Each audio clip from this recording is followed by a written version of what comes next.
या सोचो एक आदमी को नर्क से बचने के लिए अलग अलग शरीर में जाना पड़े जिन्हें उसे किसी भी हाल में जिंदा रखना होगा। कहानी की शुरुआत होती है चोई नाम के एक जवान लड़के से जो एक बड़ी कंपनी में इंटरव्यू के लिए जा रहा था। रास्ते में उसे अपनी मैनेजर का फोन आया जो उसे गुड लक कह रही थी, पर तभी अचानक उसकी आंखों के सामने सड़क पार कर रहा एक आदमी गाड़ी से टकरा गया और सीधा चोई के पैरों के नीचे आ गिरा। चोई ने उसे बचाने की बहुत कोशिश की, लेकिन उस बेचारे आदमी ने उसकी बाहों में ही दम तोड़ दिया। इस घटना से चोई को इतना गहरा सदमा लगा कि इंटरव्यू में वो आसान से सवालों का जवाब भी नहीं दे सका और सीधी सी बात है कि उसे नौकरी भी नहीं मिली। फिर अगले 7 साल तक चोई काम ही ढूंढता रहा। उसने कभी मजदूरी, कभी वेटर बना और कभी टैक्सी चलाकर अपना जैसे तैसे कर्ज चुकाया। उधर उसके दोस्तों ने अच्छी अच्छी नौकरियां करके परिवार तक बसा लिए। इधर हजारों रेज्यूमे भेजने के बाद भी चोई को अच्छी नौकरी नहीं मिल रही थी। इसी तरह वक्त गुजरता रहा, लेकिन उसकी जिंदगी में कोई बदलाव नहीं आया। फिर एक दिन उसे उसी कंपनी में दोबारा इंटरव्यू के लिए बुलाया गया जहां वो 7 साल पहले गया था।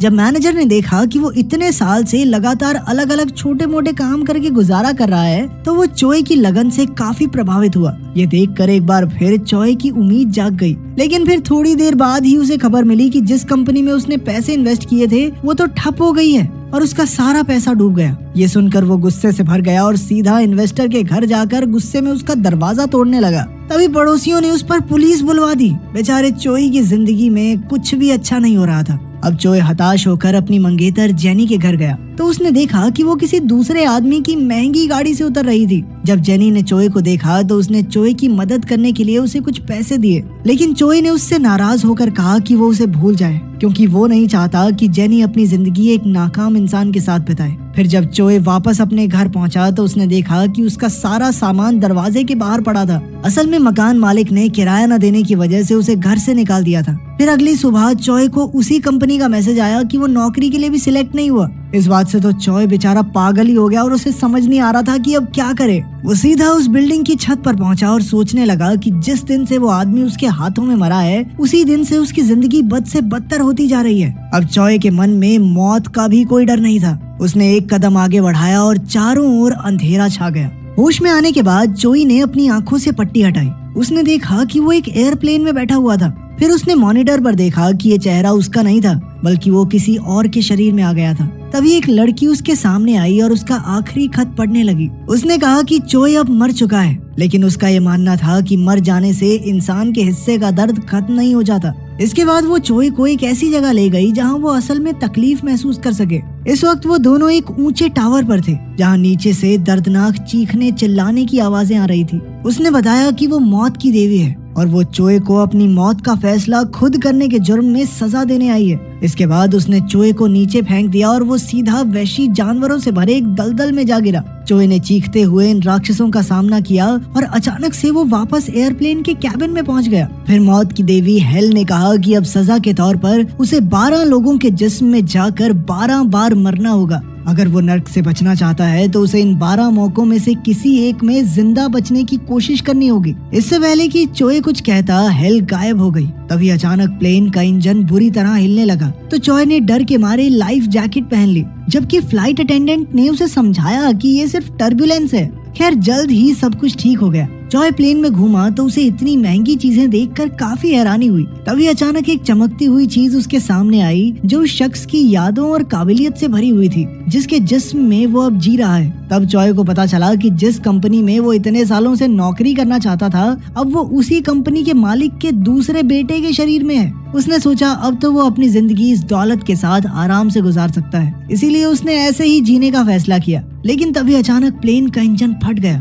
चोई ने अपनी सीट पर जाकर सीट बेल्ट लगाई, मगर अचानक प्लेन में जबरदस्त धमाका हुआ और चोई आग में झुलसकर मारा गया। इसके बाद जब उसकी आंख खुली तो वो चोई के रूप में एक चमकदार दरवाजे के सामने बैठा था जो सीधा नर्क की तरफ जाता था। वहीं मौत की देवी हेल एक टेबल पर बैठकर एक बंदूक में गोलियां लोड कर रही थी जिसकी मदद से वो उसे बार बार मार कर दूसरे जिस्म में भेजती। मगर चोई को इस खेल के रूल्स ही समझ नहीं आ रहे थे। उसने कहा कि अगर वो हर बार भयानक मौत ही मरने वाला है तो वो जिंदा कैसे बचेगा। मगर हेल ने कहा कि ये तुम्हारी सिरदर्दी है, मेरी नहीं। फिर वो चोई को नर्क की सैर पर ले गई जहाँ चारों ओर धधकती आग जल रही थी और हर तरफ से चीखने चिल्लाने की आवाजें। फिर हेल ने कहा कि उसकी गलती यही है कि इससे पहले मौत उस तक पहुंचती वो खुद ही मौत के पास पहुंच गया, इसीलिए अब सजा तो भुगतनी होगी। फिर हेल ने उसे गोली मार दी और अचानक चॉय ने देखा कि वो आसमान से नीचे गिर रहा था। तभी वो चमकता पत्थर उसके दिमाग में घुसा तो उसे पता चला कि वो बेहद खतरनाक स्टंट्स करने वाले एक आदमी के शरीर में आ गया था। इस वक्त वो बिना पैराशूट के आसमान से कूदने का स्टंट कर रहा था, जिसे दुनिया भर के लोग देख रहे थे। अगर वो जिंदा बच गया तो उसके स्पॉन्सर उसे ढेर सारा पैसा देंगे। उस आदमी की काबिलियत पाकर चॉय को लगा कि शायद वो ये स्टंट कर सकता है, लेकिन वो नेट में गिरने की बजाय कहीं दूर जा टकराया और उसकी मौके पर ही मौत हो गई। उसकी आंख खुली तो वो फिर नर्क के दरवाजे पर था। वो बहुत गुस्से में था क्योंकि उसके पास अपनी जान बचाने का मौका ही नहीं था। हवा में तो पैदा हुआ हूँ मैं। चॉय ने कहा कि उसकी असल जिंदगी में उसने दुख के अलावा और कुछ नहीं देखा। वो एक गरीब घर में पैदा हुआ, उसे कभी ढंग की नौकरी नहीं मिली और तो और उसने अपनी मंगेतर को भी खो दिया। मगर हेल को इससे कोई फर्क नहीं पड़ा और उसने फिर से चॉय पर बंदूक चला दी। इस बार चॉय एक स्कूल के लड़के के शरीर में था। उसने देखा कि एक लड़का उसी स्टंट परफॉर्मर की वीडियो देखकर उसकी मौत पर हंस रहा था। अभी चमकता पत्थर उसके दिमाग में घुसा तो पता चला कि उसके पिता की मौत हो चुकी है और वो अपनी माँ के साथ रहता है। उसकी माँ दिन रात मेहनत करती है, लेकिन उसे स्कूल जाना बिल्कुल पसंद नहीं क्योंकि कुछ शैतान बच्चे रोज उसे परेशान करते हैं। एक दिन पिटने के बाद वो इतना हताश हो गया कि उसने कुछ गलत कर लिया। अब चॉय उसकी मौत से पहले उसके शरीर में आ गया था। उसने सोचा कि अगर वो इस बार बच गया तो उसे नर्क में नहीं जाना पड़ेगा और वो एक नई जिंदगी की शुरुआत कर सकता है। लेकिन तभी जेम्स नाम के एक लड़के ने उसे फिर परेशान करना शुरू कर दिया। तब चॉय ने गुस्से में कुर्सी उठाकर उसे सबक सिखाना चाहा, पर जेम्स के साथियों ने उस पर हमला कर दिया और कोई उसकी मदद के लिए नहीं आया। बाद में चॉय ने सोचा कि बचने के लिए उसे किसी ताकतवर लड़की का सहारा लेना होगा। खैर, जब वो घर पहुंचा तो गरीबी की हालत देखकर उसे अपनी माँ की याद आ गई। जब वो उस लड़के की माँ के साथ खाना खा रहा था तो वो अपनी माँ की मजबूरियाँ याद करके रोने लगा। फिर शाम को उसे जेम्स का मैसेज आया जो उसे परेशान करके पैसे मांग रहा था। खैर, अगले दिन वो जेम्स के एक साथी से मिला तो उसने बताया कि जेम्स 11वीं क्लास के एक ताकतवर लड़के का दोस्त है और उसके दम पर ही वो सबको परेशान करता है। फिर लंच के दौरान जेम्स ने फिर चॉय को परेशान किया तो चॉय ने सबके सामने उसके सर पर नूडल्स गिरा दी। जेम्स ने गुस्से में अपने साथी को चॉय पर हमला करने को कहा, मगर उसने तो साफ इनकार कर दिया। असल में चॉय ने ही उसे बीच में आने से मना किया था क्योंकि अब वो सब कुछ खुद करने वाला था। उधर जेम्स 11वीं क्लास के लीडर टॉम से मदद मांगने गया तो टॉम अपनी गैंग के साथ चॉय को सबक सिखाने पहुंचा। लेकिन चॉय को देखते ही वो हैरान रह गया कि क्या जेम्स एक छोटे से लड़के से अकेला नहीं निपट सकता। इस पर जेम्स शर्मिंदा हो गया। जब टॉम ने चॉय पर हमला करने की कोशिश की तो वही जेम्स का साथ ही चॉय की मदद करने आगे आया। वही मामला खत्म हो गया और फिर चॉय ने ताकतवर बनने के लिए हर रोज कसरत शुरू कर दी। लेकिन जेम्स को उसके दोस्तों ने कुछ ज्यादा ही छेड़ दिया था कि पिद्दू से लड़के से पिट गया तू। और एक शाम उसे अकेला देखकर जेम्स ने एक पत्थर से उस पर हमला किया और उसकी जान ले ली। एक बार फिर चॉय की आंख नर्क के दरवाजे पर खुली और अचानक उसके सर में गोली लगी। इस बार वो फिर एक नए शरीर में पहुंचा जहां वो एक कुर्सी से बंधा हुआ था और उसके सर पर कपड़ा था। उसके आसपास मौजूद गुंडे उस पर अत्याचार करते हुए लड़की और पैसों का ठिकाना पूछ रहे थे। जैसे ही वो चॉय को हथौड़े से मारने वाले थे तो अचानक चमकता पत्थर उसके दिमाग में घुसा। चॉय को पता चला कि इस बार वो एक सीरियल किलर के शरीर में था जिसे अपने बॉस की गर्लफ्रेंड से प्यार हो गया था। उस लड़की ने भागने में उसकी मदद मांगी तो चॉय ने बॉस के $10 मिलियन चुरा कर लड़की को दिए और उसे एक सुरक्षित जगह पर छुपा दिया। लेकिन जल्द ही बॉस ने उसे धर दबोचा। खैर, चॉय ने जोर लगाकर खुद को आजाद किया और फिर बत्तियां बुझाकर सभी गुंडों की छुट्टी कर दी। फिर चॉय ने बॉस का चुराया हुआ पैसा ढूंढने का फैसला किया जिससे वो एक नई जिंदगी की शुरुआत कर सके। उसने दरवाजा खोला तो वो एक चलते ट्रक के अंदर था। अब वो एक मोटरसाइकिल लेकर भाग निकला और कई गुंडों का झुंड उसके पीछे पड़ गया। उन्होंने एक पुल पर उसे घेर लिया, मगर चॉय बड़ी चालाकी से उनके चंगुल से भाग निकला। मगर फिर भी कुछ गुंडे उसके पीछे आ गए तो वो सीधा एक बिल्डिंग की छत पर पहुंचा और वहां से एक पूल में जा कूदा। बॉस ने उसे तुरंत पकड़ने का हुक्म दिया। इधर चॉय भागकर समुद्र किनारे पहुंचा तो बॉस की गर्लफ्रेंड ने आकर उसे गले लगा लिया। जब चॉय ने उसे बताया कि सारे पैसे गुब्बारों वाली बोट पर हैं, तो अचानक लड़की ने उसे गोली मार दी। एक बार फिर से चॉय नर्क की चौखट पर गिरा हुआ था और हेल उस पर हंस रही थी। लेकिन चॉय भी इतना बेवकूफ नहीं था। असल में उसने लड़की को पैसों का असली पता बताया ही नहीं था और अब वो अगली जिंदगी में पैसे ढूंढेगा। इसके बाद वो एक जेल के कैदी के शरीर में आया जहां उसके साथियों ने उसे संभल कर रहने को कहा क्योंकि एक सरफिरा हत्यारा उसके रिहा होने के 4 दिन पहले ही उसे मार डालेगा। तभी वो सिरफिरा कमरे में आया तो चॉय ने देखा कि ये तो जेम्स था, वही लड़का जो उसे क्लास में परेशान करता था। उसे देखते ही चॉय गुस्से से आग बबूला हो गया और उसने जेम्स पर हमला कर दिया। खैर उसके साथियों ने उसे रोका, तभी चमकता पत्थर उसके दिमाग में घुसा। चॉय को पता चला कि इस वक्त वो ऐसे लड़के के शरीर में था जो MMA फाइटर बनने के सपने देखा करता था, मगर उसकी माँ के सर पर बहुत ज्यादा कर्ज था जिसे चुकाने के लिए वो किसी अमीर ज़ादे का जुर्म अपने सर पर लेने को तैयार हो गया। उस वक्त उसकी उम्र 18 साल से कम थी, इसीलिए उसे सिर्फ 2 साल की सजा हुई। इसके बाद जब असली गुनहगार का वकील उससे मिलने आया तो उसने पूरी दुनिया को सच बताने की धमकी दी। इस तरह उसने अपना मुंह बंद रखने के लिए कुछ और पैसे मांगे। इधर जेल में अब चॉय ने जेम्स से कहा कि वो उसकी असलियत अब सबके सामने लाकर रहेगा, क्योंकि चॉय जानता था कि जेम्स कोई सिरफिरा नहीं बल्कि बच्चों को मारने वाला एक बुज़दिल है। फिर एक दिन वर्कशॉप में काम करते हुए एक हादसा हो गया, जिसके बाद गार्ड्स जख्मी कैदी को उठा ले गए।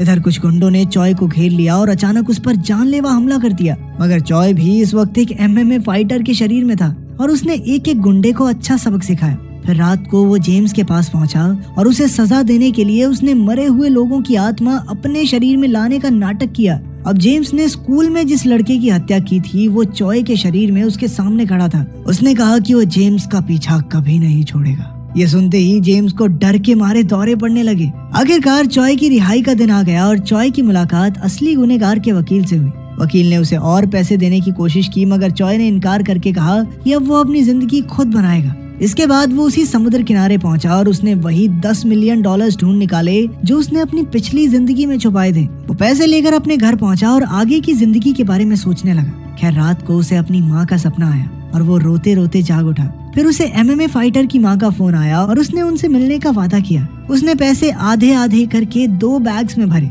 एक MMA फाइटर की माँ के लिए और एक बैग उसने स्टेशन के लॉकर में छुपा दिया। अब वो उस इलाके में पहुंचा जहाँ वो फाइटर रहता था, मगर अचानक किसी ने उसके पेट में चाकू घोंप दिया। चॉय को समझ नहीं आया कि उस पर यह हमला किसने किया। तब उस आदमी ने बताया कि वो उसी लड़की का बाप है जिसे उसने गाड़ी से उड़ा दिया था। तब चॉय ने उनसे माफी मांगी और सच बताया कि असली गुनहगार कोई और है। उसने तो बस चंद पैसों के लिए ये जुर्म अपने सर लिया था। ये सुनकर वो आदमी घबरा कर वहाँ से भाग गया। तभी अचानक उस फाइटर का जेल का दोस्त वहाँ पहुँचा, मगर तभी उसने खुलासा किया कि वो तो चॉय को मारने के मकसद से ही जेल गया था। अब उसे ढूंढकर वो काफी खुश था, क्योंकि उसे मारने पर अब इनाम भी मिलेगा। उसने एक ही झटके में चॉय के पेट में चाकू घोंपकर उसे मार डाला। तभी चॉय का फोन बजा और उस पर फाइटर की माँ का फोन आ रहा था।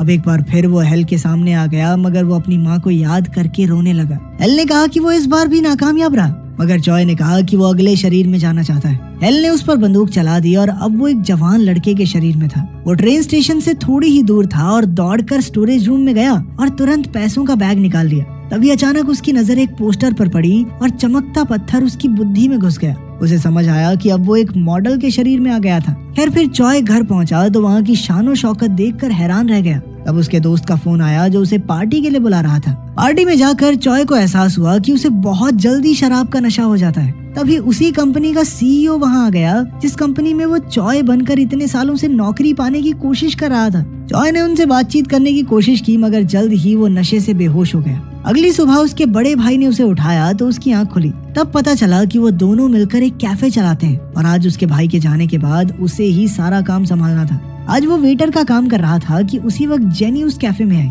जब वो चॉय के रूप में जिंदा था तो जेनी उसकी मंगेतर थी। उसे देखकर चॉय की धड़कनें बढ़ने लगी और उसे अपना प्यार याद आया। उसे याद आया कि कैसे वो पहली बार जेनी से मिला था। उस दिन जेनी की किताब के पन्ने उड़ गए थे तो चॉय ने उसकी मदद की थी। फिर उसे याद आया कि कैसे उसने जेनी को आगे बढ़ जाने को कहा था, क्योंकि उसके हिसाब से वो 1 नंबर का निठल्ला था। जब चॉय के भाई ने देखा कि चॉय जेनी को देखकर घबरा गया था तो उसने चॉय को बताया कि जेनी एक मशहूर राइटर है।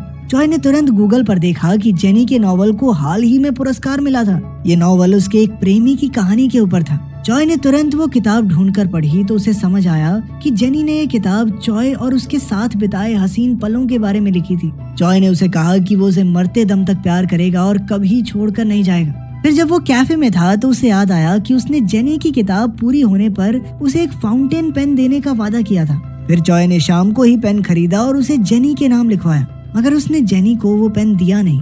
इसके बाद चॉय ने उसी आदमी को देखा जो उस दिन जेनी को घर छोड़ने आया था। वो अपने परिवार के साथ था और उसने जेनी को अपनी बहन बताया। ये सुनकर चॉय को एहसास हुआ कि उससे कितनी बड़ी गलती हो गई थी। फिर अगले दिन चॉय जेनी के लिए खास चाय लेकर उससे मिलने गया। उसने कहा कि वो उसकी नई किताब के लिए उसे एक कहानी सुनाना चाहता है। फिर उसने एक आदमी की कहानी सुनाई जो एक के बाद एक अलग अलग शरीर में जाकर मौत का सामना कर रहा था। उसने सब कुछ इतनी बारीकी से बताया कि जेनी उससे बेहद प्रभावित हुई। जेनी ने उससे इस शख्स का नाम पूछा, मगर चॉय ने बात बदलते हुए उससे उसका ऑटोग्राफ मांगा। तभी उसने देखा कि जेनी वही फाउंटेन पेन इस्तेमाल कर रही थी। असल में ये पेन उसे चॉय की माँ ने दिया था। उस दिन के बाद चॉय जेनी से हर रोज मिलने लगा और उसे हीरो के हर दिन की कहानी सुनाने लगा। जेनी ये देखकर हैरान थी कि ये सब कुछ एकदम असली लग रहा था। फिर एक दिन बारिश हो रही थी तो चॉय ने जेनी को एक लाल छाता तोहफे में दिया। इसके बाद वो कैफे में लौटा तो एक वेट्रेस से कांच का ग्लास टूट गया।